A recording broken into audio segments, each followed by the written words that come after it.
Real Virginia is produced by the Virginia Farm Bureau. Farming, it's all good. Visit our website at vafarmbureau.org.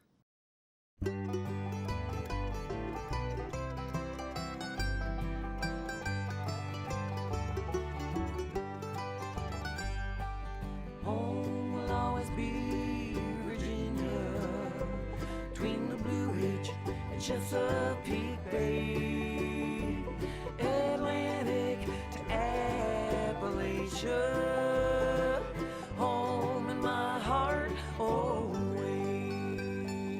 Hello everyone and welcome to Real Virginia, a show about Virginia agriculture and the people who produce all of the wonderful products we enjoy. The State Fair of Virginia begins next month. It's been around for 160 years. We'll take a look at the rich history of this great event. We take you into the world of colorful container gardening, and we'll travel to Northern Virginia to an educational farm that's helping beginning farmers get their start. Welcome back, everyone. We're here at the site of the State Fair of Virginia at the Meadow Event Park in Caroline County, and it's pretty quiet for right now here at the fairgrounds, but in a few weeks, excitement will fill the air. Now, when most of us think of the fair, we think of rides and, of course, the great fried food.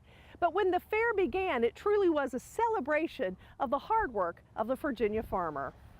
It was 160 years ago when the Virginia State Agricultural Society held the first state fair in Richmond's Monroe Park. It was 1854, and like similar events all over America, the fair was designed to celebrate the agricultural bounty of Virginia. Farmers brought their produce and livestock to show, and tents dotted the grounds. There was a racetrack and sideshows with animal oddities on display. Over the first 88 years of the fair's history, American agriculture went through enormous changes. Mechanical reapers were just beginning to revolutionize grain production in the U.S. The end of slavery, the changes in transportation, all led to historic improvements in the nation's farm sector. And the fair reflected all those changes as they happened in Virginia. The fair was suspended during the Civil War from 1861 to 1866 and ran smoothly until 1896. It was revived after a 10-year break in 1906 in North Richmond. It was then when farmers first saw demonstrations from the fledgling State Department of Agriculture and Virginia Cooperative Extension. As interest grew beyond Richmond into surrounding areas, the association reorganized as the Atlantic Rural Exposition Incorporated, which moved the event to Strawberry Hill in Henrico County in 1942. The fair would call the area home for another 57 years until 2009. This site was also home to Betty Garnett. In 1947, her father, B.M. Duncan, was named superintendent of buildings and grounds. It was home. You know, that's where I had spent most of my life, and my children, when they came home from the hospital, they came there. And then in 1958, I went to work in the State Fair office and thoroughly enjoyed it. It was a different world, different from anything I knew, meeting so many different people. But it was always exciting. I always looked forward to going to work every day. The Duncan family became a standard at the State Fair of Virginia. Betty and many of her family members, in fact 4 generations of family members, worked with the fair in one capacity or another. My dad, both daughters worked there at one time or another. My son-in-law. I always used to tell people I felt so sorry for people that had to go to a job they did not like, because I loved every day getting up in the mornings and going to work. And I worked for years without ever having a day off because I just loved what I was doing. In the 1960s, new facilities were added, including the Commonwealth Building. The Virginia State 4-H Horse Show moved to the fairgrounds and became the largest horse show. The 1970s saw Kylene Barker of Galax, Virginia, crowned Miss State Fair Virginia. In 1978, she would become Miss Virginia and then the state's first Miss America. Empowering Virginia's youth through education has always been an important mission of the fair. From 1989 to 2008, the State Fair awarded more than 1,600 scholarships and dedicated more than $1.5 million in support of youth education. In 2009, the fair moved to the Meadow in Caroline County, the birthplace of the famous racehorse Secretariat. Soon, the 331-acre property was renamed Meadow Event Park. One reason the Meadow was chosen was to remain true to the original plan of celebrating Virginia's rural heritage and agriculture. Pam Daniker has been with the fair for the past 23 years. She says the annual tradition for families is what makes her job fulfilling. Probably my best memories are just about the same every year, and it's the look on kids' faces. You know, the kids with their animals, showing their animals, their sleep with their animals, the smiles on faces, and you know, and the cotton candies, and just the pleasure that the fair brings to a family and the memories that it makes for them. In 2012, the Old Fair organization sold at auction to Universal Fairs and the Virginia Farm Bureau Federation, becoming partners for 1 year. Today, the Farm Bureau owns the property with continued mission to celebrate Virginia's agricultural heritage while awarding $70,000 in scholarships annually. Many events take place throughout the year at Meadow Event Park, but none quite as memorable, magical, and exciting as the State Fair of Virginia. Come see it September 26th through October 5th. Corn, wheat, sorghum, and soybeans are the top crops in Caroline County, a rural community halfway between the state capital of Richmond and the ever-expanding Northern Virginia region. Almost 736 million bushels of corn are raised here, but there are also beef and dairy cattle operations, along with hogs, sheep, and poultry farms.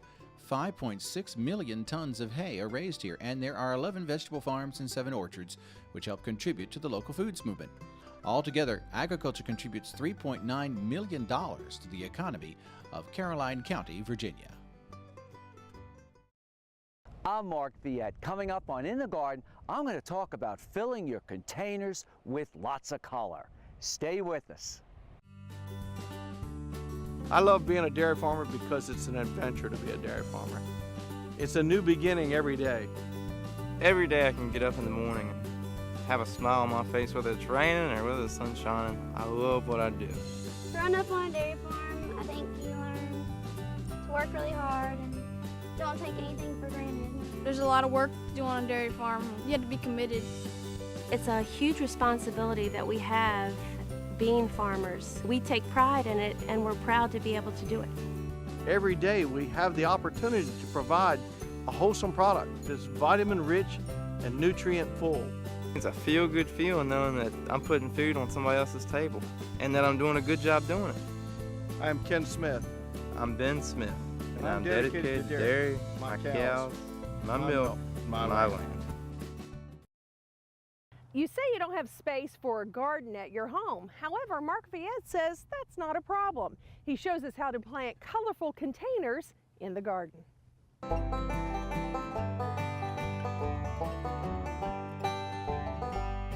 Filling your containers with annuals is really easy. Now personally, I like a variety of color. I like the lavenders, I like the beautiful mandevilla or dipladenia, angelone, even the dark purple sweet potato vine that picks up on a container, and also with the verbena, and we have the trailing vinca. You can plant your containers during the spring, you can plant them again in the summer, or you can plant them again in the fall. Or you can plant a container like we have here that will have color continuously till frost. It's really easy, and let me show you a couple ways that you can accomplish this.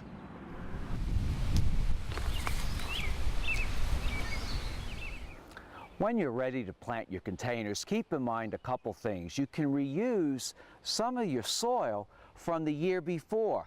I still like to replace the upper 12 inches with fresh potting mix, and usually that mix has peat, perlite, vermiculite, couple fertilizers, and all you have to do is come in,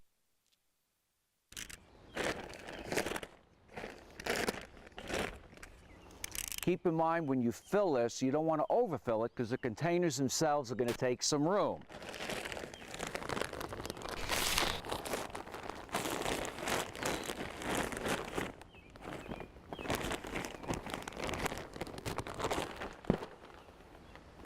And once you're ready, I said before, I like to use a mixture of plants. These are concrete containers. They can stay outdoors throughout the whole winter. They're really solid so they don't freeze or crack. What I want to do is create something with some height. So this is Manihot. This is a tall plant. This will get 4 or 5 feet tall. So just imagine something you know, another 4 or 5 feet taller than this. Plant your plants. I like to use a mixture again. I like to repeat the colors and have some similarity throughout. You know, again, this is a gold lantana. Little different color, but shades of yellow and green, which match up with this. And this will trail over. At the same time, I'll use a hanging vinca. Now, this container is a rather large container, so feel free to put in more than the 4 or 5 plants that I normally would. I might put 6 or 7 in here. In the background, I'm going to go ahead and use one of the best butterfly attracting plants there is. And even better than that, it attracts more hummingbirds than any other plant that we grow, more than the butterfly bush, and that is Salvia black and blue. And this is going to have some height. It's going to get about 3 feet tall, long spikes. The other thing I want to repeat is maybe some of the color of the coleus, and I'm going to put that right up here on this side. The other thing you want to consider when you're planting your containers, you may have to tip them back. All that means that you need to do is just come in here and just cut the tip out, just like this. So if you have plants, you can tip them. It'll force more roots to grow in an outward manner. The other thing, keep in mind, if you've got plants that are really root bound, beautiful ornamental grass is a great plant, drought resistant, but it's root bound. So you're going to have to come in here and you just careful always, just to get it out of the pot. You're going to have to come in and pull some of these roots. Once that's done, again, it's really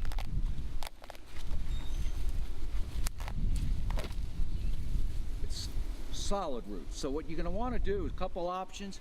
One is just to trim some of the roots, and so you can pull it apart, and sometimes I'll even remove some of that lower part of the roots, just like that. Ready to plant, and it will produce new roots within about 4 days. The last thing I'm going to plant is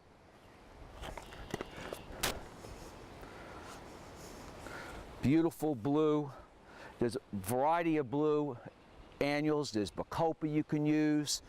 And just like this is ready to go, and it's got 6 or 7 plants, and it's just that easy. Just a couple other tips that you can use when you're planting your containers. Purchase containers that have similar colors or the same color. It could be the same shape, but different sizes like we have here.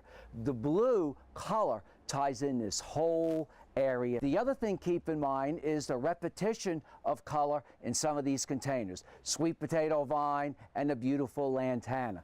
And the last tip I'm going to give you is proper watering. You do not want to water with something that you use to wash your car. What you want is a beautiful, gentle stream of water that does not damage or hurt the plants. And depending on the type of soil, maybe you water every day, could be once every 5 days. I'm Mark Viette. Join me next time in the garden. For more garden tips, go to inthegardenradio.com. Looking to grill out for the weekend? We've got a recipe with a kick next on Real Virginia. The State Fair is bringing you the best of Virginia. My job is picking it up. Know any driving tunes? They've been in the bathroom, right? Hello, ladies. Hello.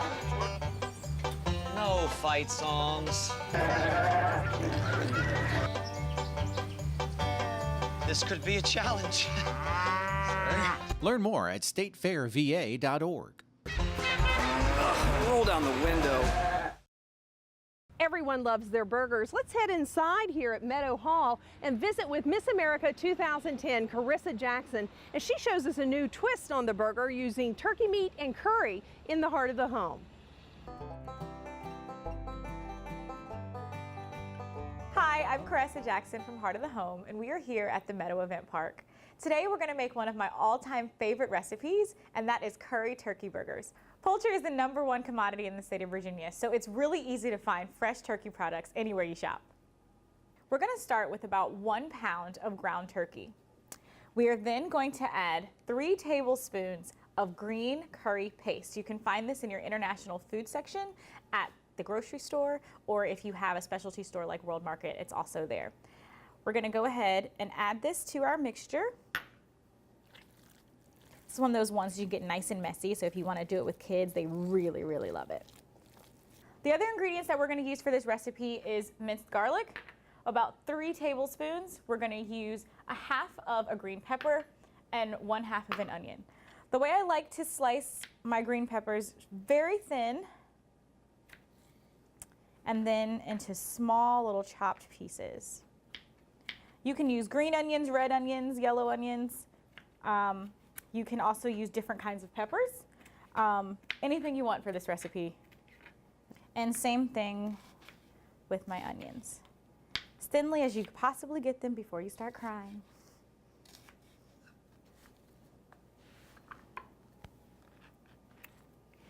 All right.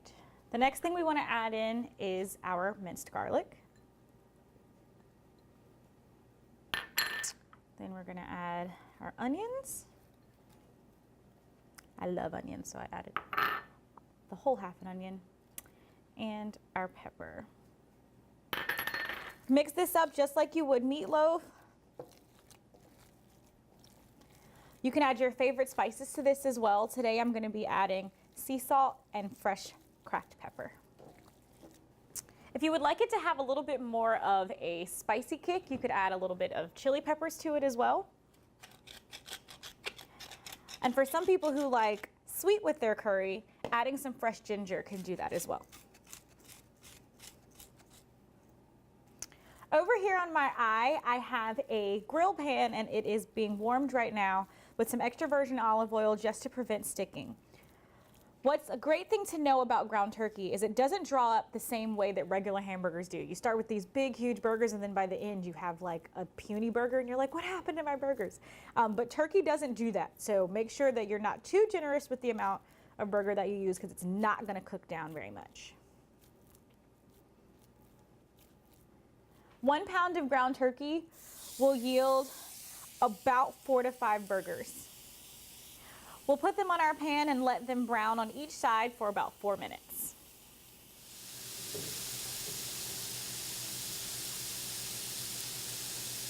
Now that our burgers are almost done, you have the chance to add the cheese of your choice. For me, I love stinky cheeses, so I'm going to be adding Swiss cheese to mine. But this recipe is also really good with provolone, sharp cheddar, whatever you like.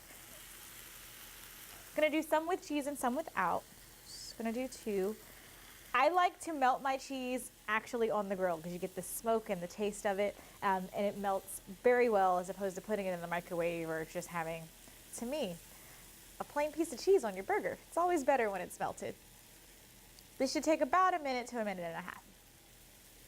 All right, now our curry turkey burgers are finished, and so now you can dress them up any way you like. For this recipe, I am choosing to use some fresh lettuce, a steak tomato, which are right now readily available at your local grocery store, at your farmer's market, or if you have a tomato man with a truck who sits on the side of the street, he has some great fresh ones. All right.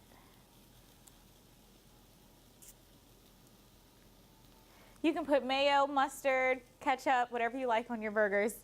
I like to just taste the taste of the curry and the cheese, so I don't typically put too many condiments on a good meal. You don't really need them. So here you have curry turkey burgers. I'm Caressa Jackson for Heart of the Home. Come and get it. Recipes from the Heart of the Home can be found on the Virginia Farm Bureau website at vafarmbureau.org. During the last 30 years, the turkey industry has come a long way from finished birds for Thanksgiving into a year-round industry thanks to consumer demand. Turkey is now a favorite American protein, and turkey consumption has more than doubled since 1970. In 2012, U.S. consumption of turkey was 16 pounds per person annually. That year, Virginia farmers produced 17 million turkeys, the 5th largest turkey-producing state in the nation. Turkey is a major part of the state's poultry industry, which generates more than $8 billion to the state's economy.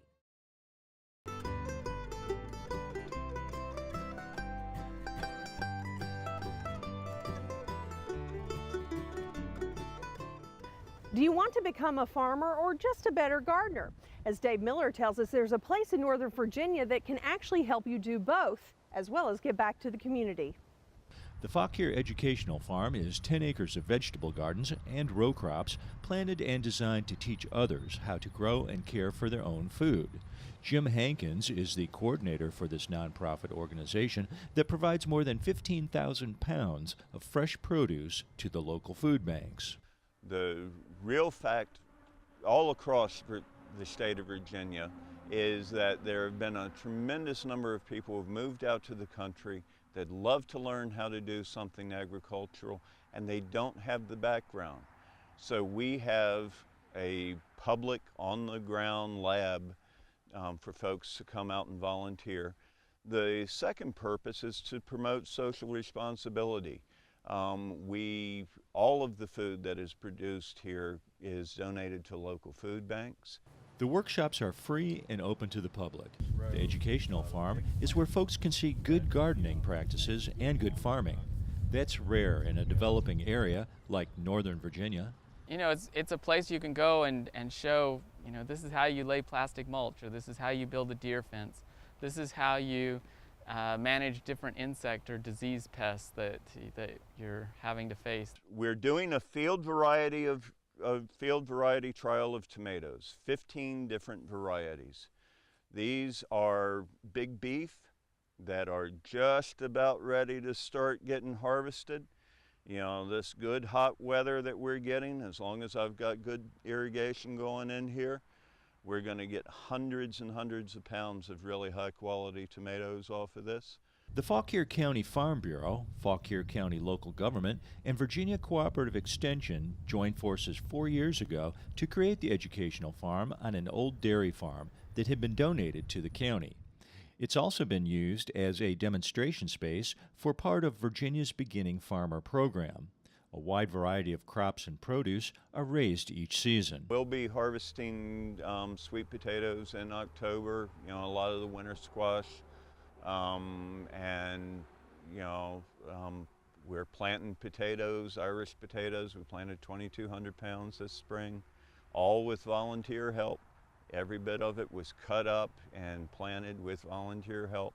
The Fauquier Education Farm has one part-time paid employee, and that's me. You can see by these bushels of freshly picked zucchini, cucumbers, cabbage, and squash that food bank customers are getting good products, and that the gardening practices are paying off for the educational farm. It's a great place to bring your family, volunteer. I think volunteering can be rewarding in lots of ways, but it's also very educational. You learn all about growing food and harvesting and managing pests. I say all the time, the very best way to learn is to get your hands dirty. I promote Fridays on the farm. Every Friday, 8 o'clock in the morning, anybody who shows up, I'm going to put them to work. And I want people not just to feel that they are being taken advantage of for their labor, but I want them to be able to learn. Want to learn more? Oldweiler and Hankins say to like the Fauquier Educational Farm page on Facebook to learn about their weekly production schedules, how you can help make a difference, and learn how to farm. From Fauquier County, Virginia, this is Dave Miller reporting. That's going to do it for Real Virginia. We are so glad you could join us here at Meadow Event Park to celebrate the bounty Virginia has to offer. Whether it's in your home, your garden, or your landscape, we're proud to say that this is Real Virginia. So for everyone from the Virginia Farm Bureau, thanks for watching. Make it a good week.